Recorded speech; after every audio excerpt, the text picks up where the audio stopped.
병원이라는 곳은 참 묘한 공간입니다. 누군가에게는 삶의 끝자락에서 간절하게 붙잡고 싶은 희망의 장소이지만 저에게는 그저 20년 넘게 반복되는 지루한 일터일 뿐이었죠. 52세. 이제는 환자의 차트보다 제 노후 걱정이 더 앞서는 나이입니다.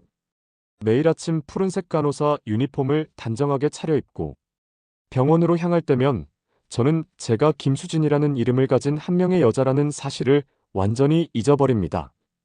집에는 퇴직 후 매일 술로 세월을 보내는 무기력한 남편과 이제는 제 안부조차 묻지 않는 장성한 아이들이 있었죠. 저는 그저 기계처럼 환자의 혈압을 재고 약을 투여하고 차가운 금속성 장비들의 소리에 귀를 기울였습니다. 그러던 어느 날 제 인생에 작은 균열이 생기기 시작했습니다. 병원 꼭대기층에 위치한 VVIP 전담병동으로 발령을 받게 된 거예요. 그곳에는 대한민국 재계의 거물이라 불리던 하지만 이제는 지독한 병마와 고독에 시달리는 70대 초반의 이 회장님이 누워 계셨습니다. 그의 이름은 이병철. 재계에서는 모르는 사람이 없을 정도로 거대한 존재감을 가진 분이었죠. 그런데 이런 분이 병원 침대에 누워있다는 사실 자체가 저에게는 충격이었습니다. 과연 이병철 회장님은 어떤 분일까? 그리고 VVIP 병동은 또 어떤 곳일까? 궁금하시다면 오늘의 이야기 끝까지 함께 해주세요.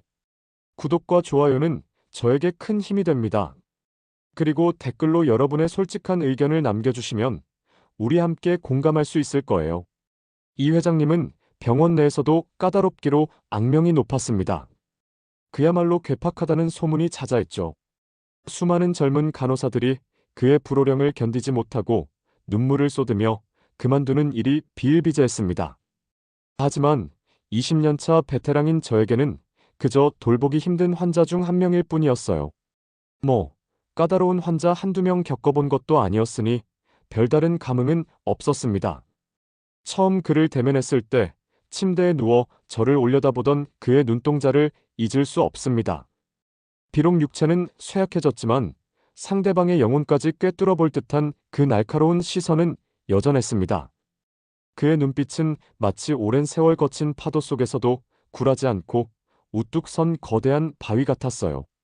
하지만 저는 그 날카로움 뒤에 숨겨진 깊은 우물 같은 고독을 보았습니다. 그의 눈동자 깊은 곳에는 마치 켜켜이 쌓인 먼지처럼 쓸쓸함이 자리 잡고 있었습니다. 그는 세상의 모든 것을 가졌지만 가장 중요한 인간적인 온기와 연결을 잃어버린 듯 보였습니다. 자네가 새로운 간호사인가? 다른 애들처럼 울면서 나가지나 말게. 그의 목소리는 갈라져 있었지만 제 가슴 한구석을 묘하게 울리는 중후함이 있었습니다. 수많은 사람을 지휘하고 명령하며 살아온 한 남자의 역사가 담긴 목소리였죠. 그 목소리 속에는 지쳐버린 권위와 무기력한 슬픔이 뒤섞여 있었습니다. 저는 묵묵히 그의 체온을 재고 태블릿의 상태를 기록했습니다. 근심 어린 표정으로 그를 내려다보는 저를 향해 그는 처음으로 아주 희미한 미소를 지어 보였습니다.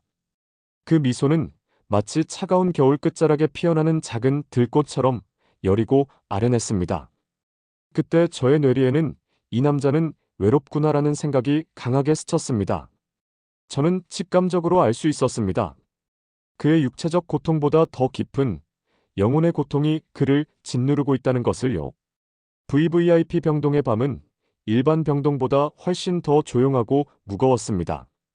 마치 거대한 저택에 홀로 남겨진 듯한 고요함이었습니다. 시계의 초침 소리마저 크게 들릴 정도로 적막했습니다. 야간 근무를 서던 어느 깊은 밤, 그의 병실 안에서 나직한 신음소리가 들려왔습니다.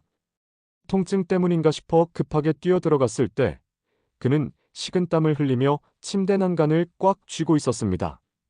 그의 얼굴은 고통으로 일그러져 있었고 온몸이 미세하게 떨리고 있었어요. 마치 세상의 모든 무게를 혼자 짊어진 듯한 모습이었습니다. 회장님, 어디가 불편하세요? 진통제를 더 놓아드릴까요? 저는 서둘러 그의 가슴팍에 손을 얹어 호흡을 확인했습니다. 그런데 그는 제 손목을 낚아채듯 꽉 잡았습니다. 마른 장작처럼 가느다랗지만 그 속에서 느껴지는 악력은 소름 끼칠 정도로 뜨거웠습니다. 그의 소나기는 마치 한평생 수많은 것을 움켜쥐고 놓지 않았던 그의 인생처럼 단단했어요. 수진 씨. 아니, 수진아. 나 몸이 아픈 게 아니야. 여기가 너무 시리고 배가 고파. 사람의 온기가 너무 그리워. 그는 제 손을 자신의 앙상한 가슴 위로 가져갔습니다. 환자복상의 단추 사이로 드러난 그의 가슴은 차가운 병원 공기와 닿아 미세하게 떨리고 있었습니다. 그의 피부는 나이테처럼 깊은 주름이 새겨져 있었고 그 위에 핏줄이 선명하게 드러나 있었어요.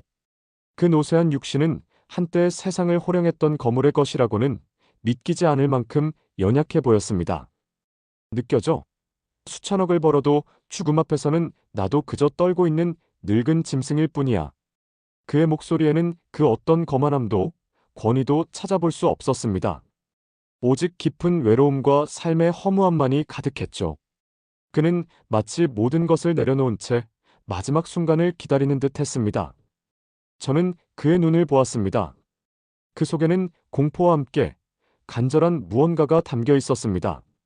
마치 사막 한가운데서 오아시스를 찾는 듯한 절박함이었어요. 그 눈빛은 저의 심장을 후벼 파는 듯 했습니다. 저는 당황스러워 손을 빼려 했지만 그의 간절한 눈빛이 제 발목을 잡았습니다. 그 눈빛은 마치 오랜 시간 홀로 고립된 섬처럼 세상으로부터 단절된 외로움을 담고 있었습니다. 저의 지난 20년의 삶이 스쳐 지나가는 순간이었습니다. 평생 돈과 권력만 쫓느라 자식들과도 의절하고 아내와는 사별한 뒤 홀로 남겨진 이 노인이 느끼는 지독한 허무함이 제 가슴으로 고스란히 전해졌습니다. 그의 삶은 겉으로는 화려했지만 속으로는 텅 비어 있었던 것이죠. 저는 그에게서 저의 미래를 보았는지도 모릅니다. 가족으로부터 소외된 외로운 노년의 모습 말입니다. 오늘 밤 딱 한 번만이라도 좋으니 내 곁에 누워주면 안 되겠나? 그냥 안아만 줘도 좋네. 나 이렇게 차갑게 식어서 죽고 싶지 않아. 그의 제안은 미친 짓이었습니다. 저는 간호사였고 그는 제 환자였습니다. 밖에는 다른 간호사가 복도를 지나가고 있었고 제 휴대폰에는 남편의 독촉 전화가 와 있었습니다. 이성적으로는 도저히 용납될 수 없는 상황이었죠. 하지만 그 순간 제 안의 여자가 깨어났습니다. 30년 넘게 무시당하고 소외당했던 제 영혼이 이 고독한 거물의 절박한 요청에 응답하고 있었습니다. 제 삶은 남편과 아이들, 그리고 환자들을 위한 것이었지, 저 자신을 위한 것은 아니었어요.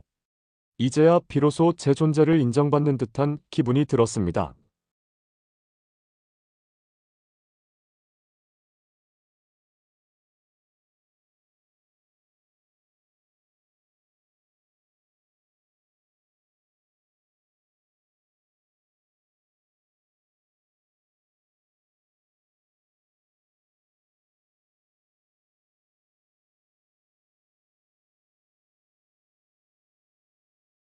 제 존재가 그에게 오롯이 집중되고 있다는 사실이 저를 전율케 했습니다.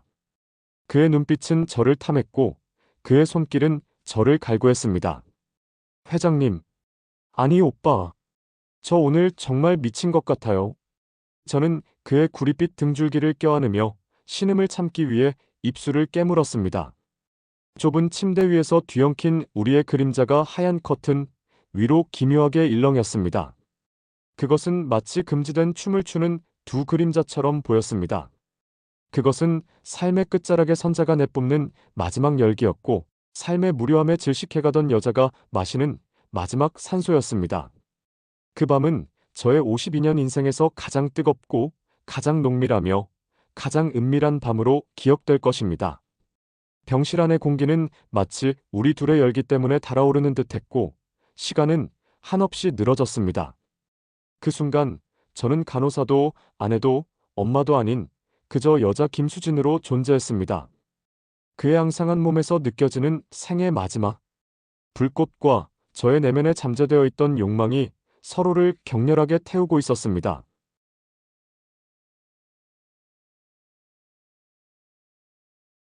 하지만 제 몸 안에는 여전히 그 밤의 온기가 잔잔하게 남아 있었습니다. 침대에 누워 저를 바라보는 그의 눈은 이제 고독이 아닌 평온함으로 가득 차 있었습니다. 그의 눈빛은 마치 오랜 항해를 마치고 고요한 항구에 도착한 배처럼 잔잔하고 평화로웠습니다. 그 눈빛은 모든 것을 초월한 듯한 깊이를 담고 있었습니다. 수진아, 잊지 않으마. 내 생애 최고의 관리였어. 그의 목소리는 여전히 갈라져 있었지만 그 속에는 진심 어린 감사와 만족감이 담겨 있었습니다. 그는 그로부터 일주일 뒤 제가 지켜보는 가운데 고요히 눈을 감았습니다.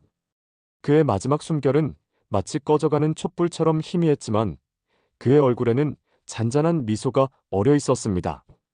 임종의 순간 그는 제 손바닥에 짧은 글자를 적었습니다. 사랑했다.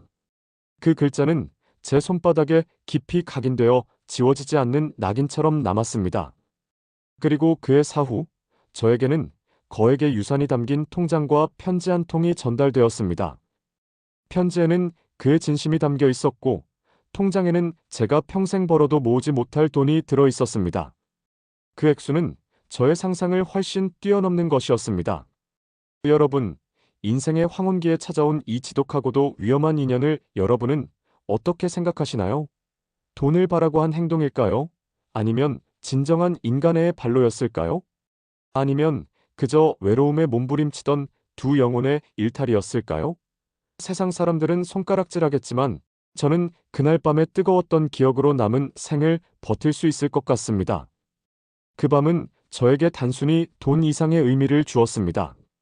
잊고 살았던 여자 김수진으로서의 존재감, 그리고 삶의 마지막 순간까지 인간적인 온기를 갈망했던 한 남자의 진심.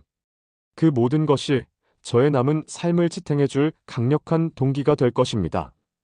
저는 이제 더 이상 기계처럼 일하며 무감각하게 살지 않을 것입니다. 그날 밤의 기억은 저에게 새로운 삶의 의미와 용기를 주었습니다. 저는 이제 저를 위한 삶을 살아가려 합니다. 오늘 밤 당신만이 간직한 그 은밀하고 애틋한 밤의 이야기를 들려주세요. 누구에게도 말하지 못한 당신만의 비밀을 제가 대신 들어드리겠습니다. 지금까지 황혼연애 밤의 이야기였습니다. 구독과 좋아요는 저에게 큰 힘이 됩니다.